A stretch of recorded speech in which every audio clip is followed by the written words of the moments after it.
शुभम जलजीरे वाला एक बहुत ही लालची आदमी था। सवेरे सवेरे अपना जलजीरे का ठेला लेकर वो गाना गाता हुआ जा रहा था। ठंडा ठंडा जलजीरा पी लो, गर्मियों में मजा 2 गुना लो, पानी कम मसाला ज्यादा, शुभम के जलजीरा का ये वादा। कुछ बच्चे भागते भागते शुभम के पास आते हैं और जलजीरा मांगने लगते हैं। काका काका, हमें भी जलजीरा दो ना। हाँ, हमें आपका जलजीरा बहुत पसंद है। हाँ क्यों नहीं, लाओ 5 रुपए लाओ। एक बच्चा तो फटाक से जेब के अंदर से 5 रुपए निकाल कर शुभम को दे देता है, लेकिन दूसरे बच्चे के पास पैसे नहीं थे। ये लो मजेदार चटाकेदार जलजीरा। वो बच्चा मजे से स्वाद लेकर जलजीरा पीने लगा और दूसरा बच्चा खड़ा खड़ा उसका मुंह देखता रहा। वो फिर से एक बार शुभम से कहता है, मैं अभी पैसे नहीं लाया हूँ, मुझे भी जलजीरा पिला दो। शाम को जब तुम लौटोगे तो मैं तुम्हें पैसे दे दूंगा। चल हट, जिसके पास पैसे नहीं उसके लिए जलजीरा नहीं, बड़ा आया मुफ्तखोर। वो बच्चा रोते हुए घर भाग जाता है और पास खड़ा एक आदमी शुभम से कहता है, अरे जलजीरे वाले, तुमने इस छोटे से बच्चे को रुला दिया। हाँ, तुम तो उसके पिता को जानते हो ना। अरे शाम को तुम्हें वो पैसे दे ही देता। अच्छा, जलजीरा अभी पिएगा और पैसे शाम को देगा। अरे मैंने कोई जलजीरे का भंडारा नहीं लगा रखा है।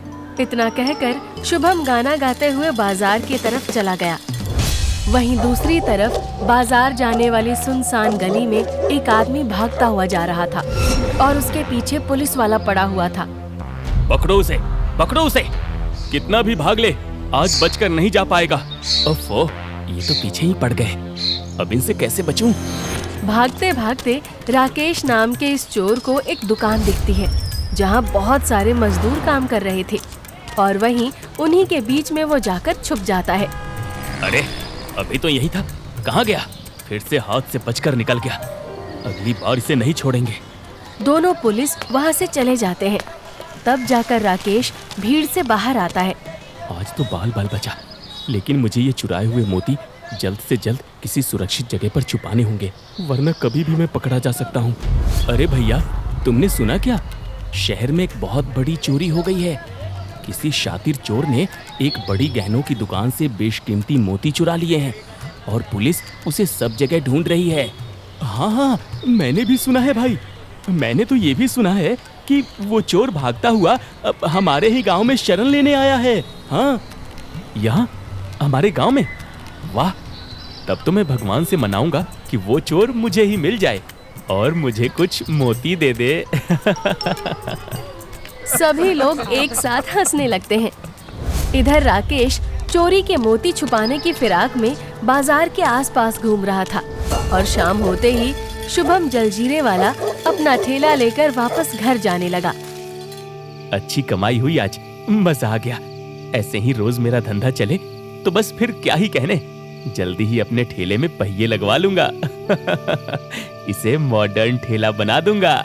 राकेश बिजली की रफ्तार से चल रहा था और उसने अंधेरे में आते हुए शुभम को नहीं देखा। दोनों आपस में टकरा गए और राकेश जमीन पर गिर गया। गिरते ही उसकी जेब से मोती बाहर आ गए और राकेश उन्हें जल्दी जल्दी समेटने लगा। अरे ये क्या? ये तो मोती है। इसका मतलब कि तुम वही चोर हो जिसे पुलिस ढूंढ रही है। अरे अरे, इतना चिल्लाने की जरूरत नहीं है, धीरे बोलो। अरे चोरी तुमने की है तो मैं क्यों धीरे बोलूं? हाँ, अभी जाकर पुलिस को तुम्हारी खबर देता हूँ। अरे नहीं सुनो तो, देखो पुलिस को कुछ मत बताओ। हाँ, तुम अगर मेरी मदद करोगे तो इसमें तुम्हारा भी फायदा है। फायदा शब्द सुनते ही लालची शुभम झट से बोला, अच्छा कैसा फायदा? अगर तुम ये मोती अपने पास सिर्फ 3 दिन तक छुपा कर रख लो तो मैं तुम्हें इसमें से कुछ मोती दे दूंगा।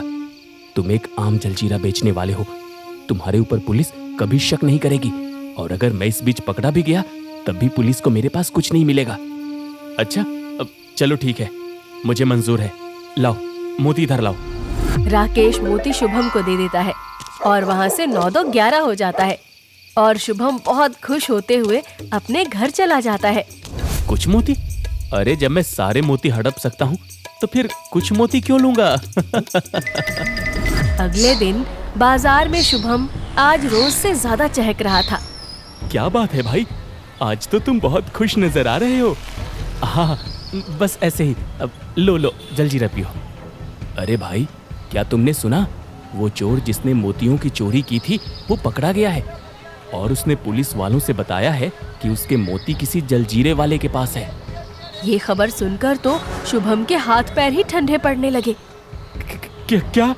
अरे तुम तो ऐसे पूछ रहे हो जैसे मोती तुम्हारे ही पास है।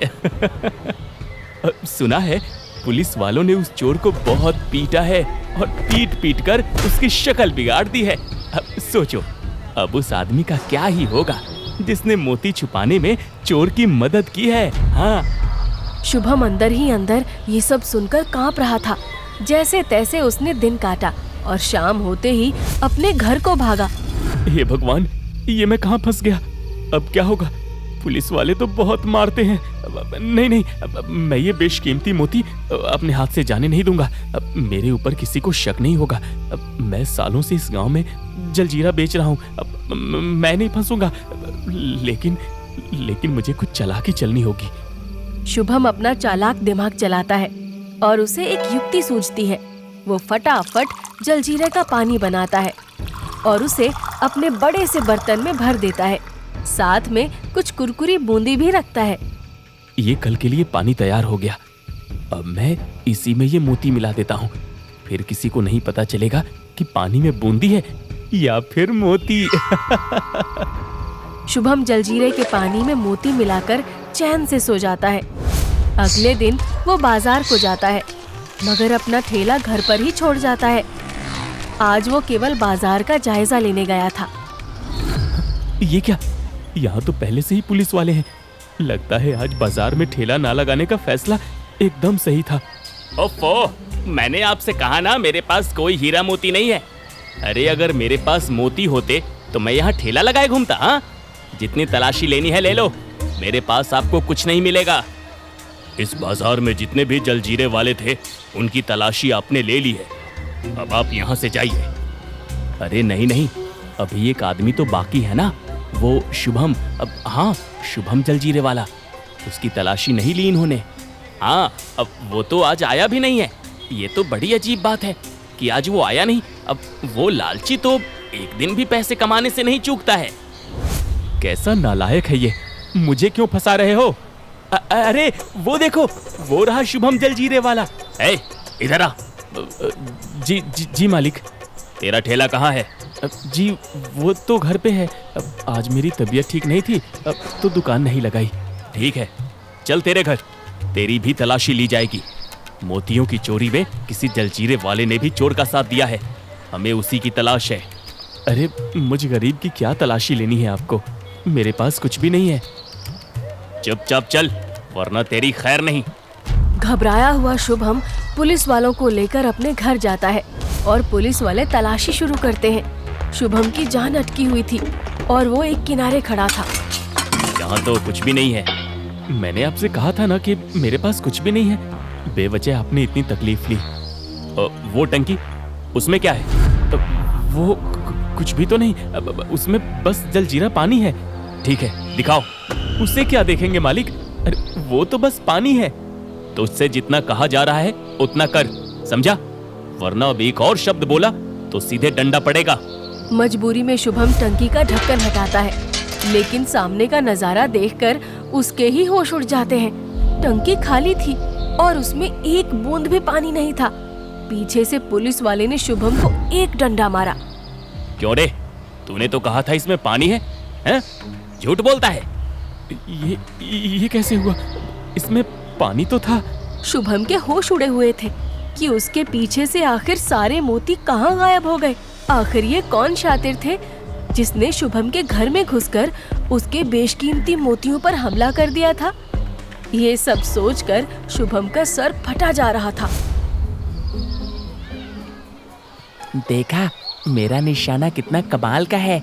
हाँ, है तो कमाल का, लेकिन ये सारे कंचे और ये इतना स्वादिष्ट जलजीरा तुम लाए कहाँ से? ये स्वाद कुछ जाना पहचाना सा है। राहुल नाम का शैतान बच्चा, जिसे शुभम ने एक बार जलजीरा पिलाने से मना कर दिया था, चोरी छुपे शुभम के घर में घुस आया था। ये दुष्ट जलजीरे वाला इसने उस दिन मुझे जलजीरा नहीं दिया था ना। अब देखो, आज मैं इसका सारा जलजीरा पी जाऊंगा। लगता है वो बाजार गया है, यही सही मौका है। राहुल जल्दी से टंकी खोलकर जलजीरे को अपने लाए बर्तन में भरने लगा और फटाफट जलजीरा चुराकर वहाँ से भाग निकला। ये मत जानो, बस इतना जान लो कि ये सारा का सारा जलजीरा बस मेरा और मेरे दोस्तों का है, इसलिए जी भर के पियो। और इसमें मुझे ये अजीब से चमकने वाले कंचे भी मिले हैं, तो आज किसी को अपने घर से कंचे लाने की जरूरत भी नहीं है। वाह वाह, दोस्त हो तो तुम्हारे जैसा। बच्चे खेल ही रहे थे कि तभी उनमें से एक बच्चे के पिता वहाँ आ गए, जो पुलिस में थे। अरे राहुल, ये क्या? तुम फिर से कंचे से खेल रहे हो? मगर मैंने तो तुम्हारे सारे कंचे कूड़े में फेंक दिए थे, फिर ये कहाँ से आए? वो पापा। लाओ, इधर दिखाओ। अरे ये क्या? पुलिस वाला तुरंत समझ गया कि वो कंचे नहीं बल्कि मोती थे। ये तुम्हें कहाँ से मिला बेटा? अपने पापा के पूछने पर बच्चे ने बिना डरे सारा सच बता दिया। बेटा, ये तो तुमने बहुत गलत किया। ऐसे किसी से बदले की भावना रखना अच्छी बात नहीं है। अगर जलजीरे वाले ने तुम्हारे साथ गलत किया था तो तुम्हें मुझे बताना चाहिए था ना। अब आगे से ध्यान रखना, झूठ बोलना और चोरी करना, ये दोनों गलत है, समझे? ठीक है पापा, माफ कीजिएगा, अब मैं ऐसी गलती कभी नहीं करूँगा। शाबाश, मुझे तुमसे यही उम्मीद है बेटा। अब ये सारे मोती मुझे दे दो। पुलिस वाले ने सारे मोती ले लिए और उन्हें ले जाकर उनके असली हकदार को दे दिया, जिसकी दुकान से वो चोरी हुए थे। शुभम को चोर का साथ देने की कीमत भी चुकानी पड़ी।